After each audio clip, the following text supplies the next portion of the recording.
Hey guys, subscribe for daily content. And if you're shopping for gear, make sure you check out the description for the newest items at some of the very best online retailers. There's also links for some of the items that I personally recommend. Thanks!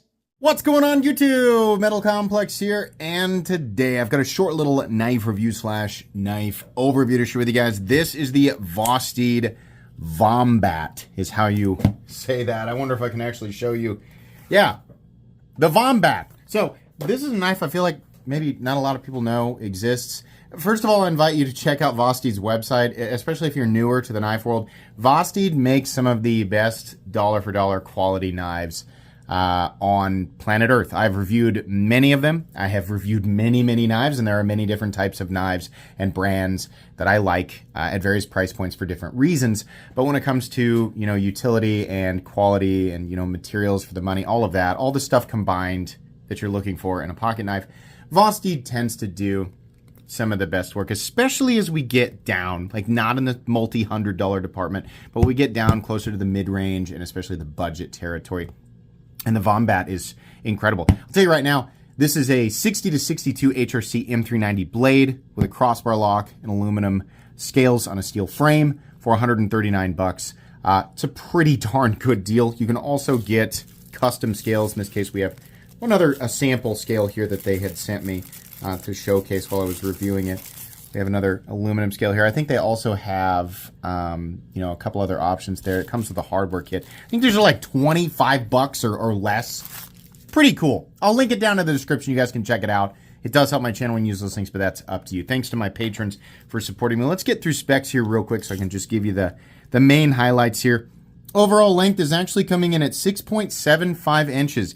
It is not a big knife, but because of the very open, generous ergonomic profile, it does not manipulate like a teeny tiny knife. Blade length is coming in, and this is important, 2.85 inches. Blade length also just about 2.85 inches. Why is that important? If you live in an area that has one of those stupid mud brain pee poo poo blade laws, where it's got to be under 3 inches for some stupid asinine reason, it's not on you. It's just like, the law is just dumb. They just haven't figured it out yet. This is an option for you. One that is easier to manipulate. A lot of people, it's irritating to be, confined to such small knives because oftentimes smaller knives have ergonomic issues, right? This is a great option for people who are still dealing with those stupid laws in the United States. If you live outside the USA, sorry, I'm sure your blade laws are even worse.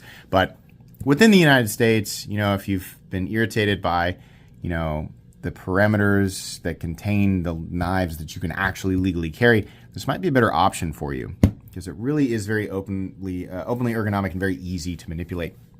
But anyways, let's do some size comparisons. Any custom skills you find in this section can be found down in the description under Original Goat and others. Up against the 8010 and my own Excalibur, you can see here, this is not a big knife, but the two knives that we're comparing with are definitely large. Let's put it up against the Spyderco PM2 and the Spyderco Para 3. While it is substantially smaller than the Para 3, I will point out that the cutting edge is actually exactly the same overall length. Let's go ahead and put it up against the Benchmade Griptilian, or in this case, the Ritter Hogue and the Hogue Deca.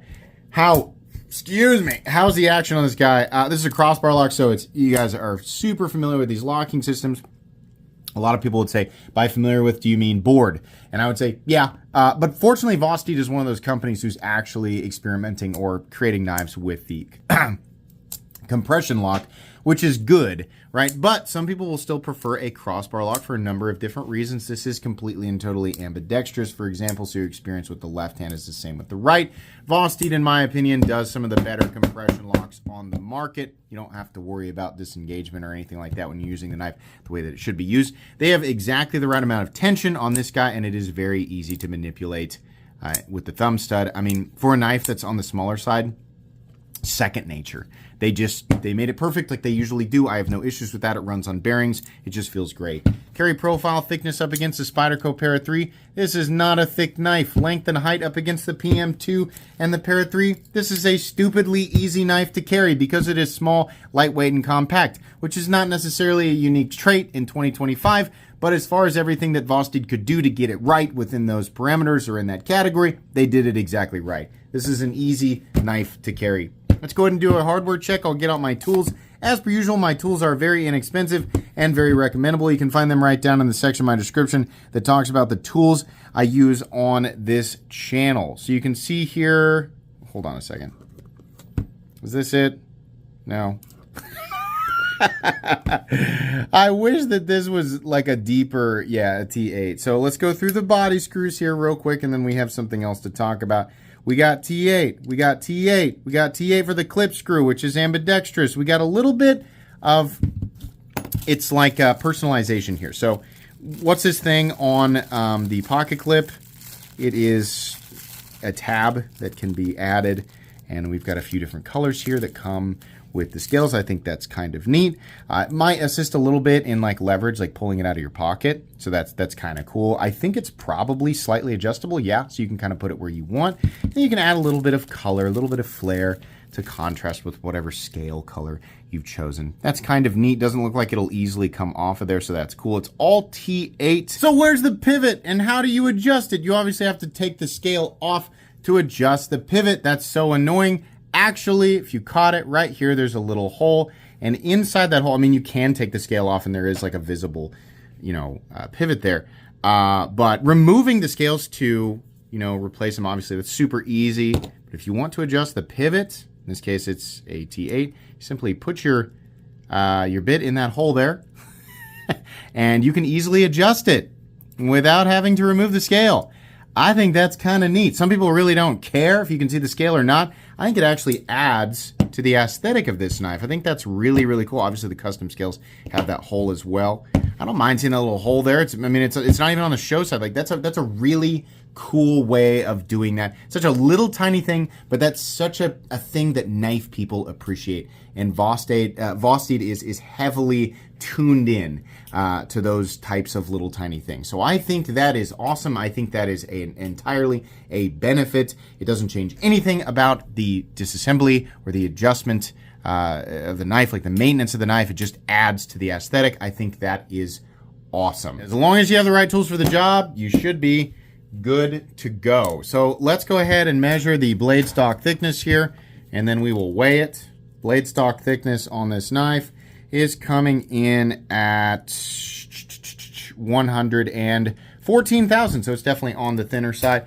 And then we'll weigh it with this. We've got the aluminum. We have the full steel liners, which they go throughout the knife, and there's some milling for weight reduction. We have the M390 blade, probably maybe 3 ounces on the dot. That's ultra lightweight to me. I don't know what it is for you. I think that's pretty good considering it's a 2.85 or so inch blade, and your balance is just about right behind the pivot. So that's exactly what you'd want.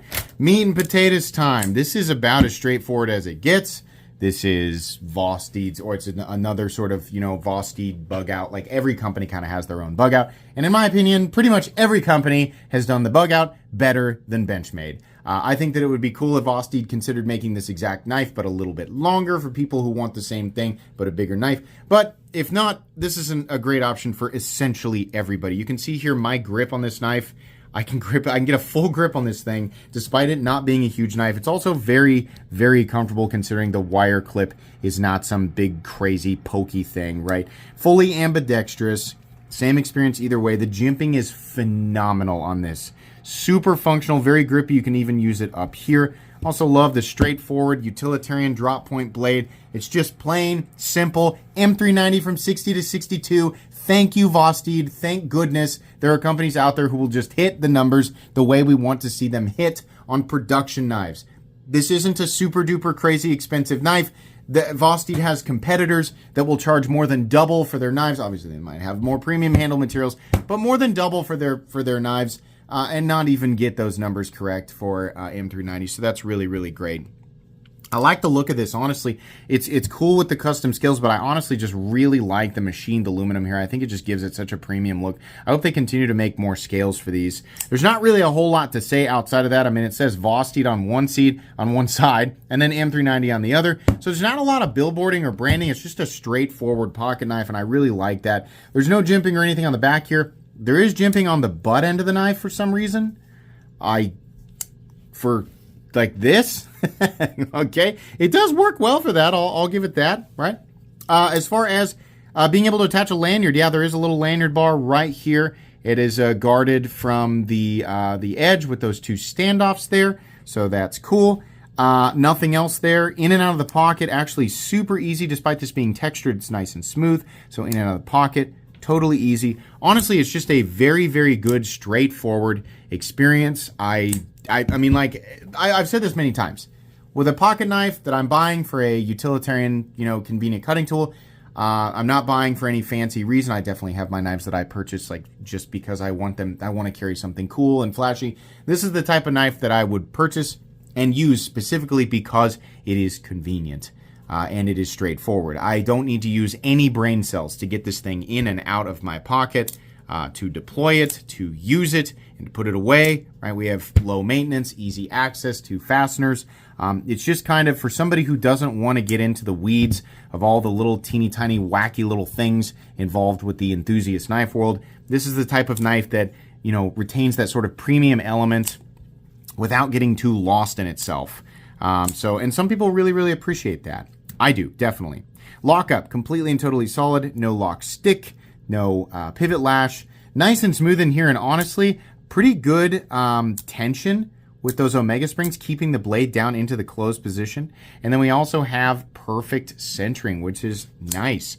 For $139, honestly, yeah, you can get, for example, the Kershaw, I keep wanting to say the Malibu. It's the Kershaw crossbar lock, the Bel Air. It's a very similar knife, right? Made in the USA for a little bit more. I think they really would have knocked it out of the park hitting this thing at like 120. But at 139, I really can't be upset. I mean, the scales are contoured. It is still M390. Some people are going to prefer M390 over MagnaCut, right? Yeah, like the Bel Air is like a really good competitor, and it's hard to argue with the price tag, especially considering it's made in the USA. But this is still really, really good, and it is still very highly recommendable, especially considering how low cost the custom scales and the little customizable elements that it comes with are. I think that's really cool. This is a great knife. It's a no-brainer. It's a great knife for that mid-range. People looking for that awkward mid-range knife that has, all the value elements there. It's going to be highly recommendable. I do like it, especially with that invisible pivot, or nearly invisible pivot that's still adjustable. I think that's awesome. Quick change or close to quick change system with the scales, just really good. I would love to see this in a top liner lock, Vosteed. I would love to see all of your special knives in top liner lock, button operated top liner lock. That'd be cool. But this one is good to go the way that it is. That's going to be it today, guys. Please make sure to follow me on Instagram at metal_complex. If you enjoyed this video, leave a like. If you'd like to check out my other content, I do, of course, have lots of videos of knives that are either expensive or inexpensive that I do or don't like. So check those out. And if you enjoy all my content, go ahead and click on that Metal Complex logo right there and subscribe, because there's definitely more coming. Thanks again for watching, everybody, and have a great day.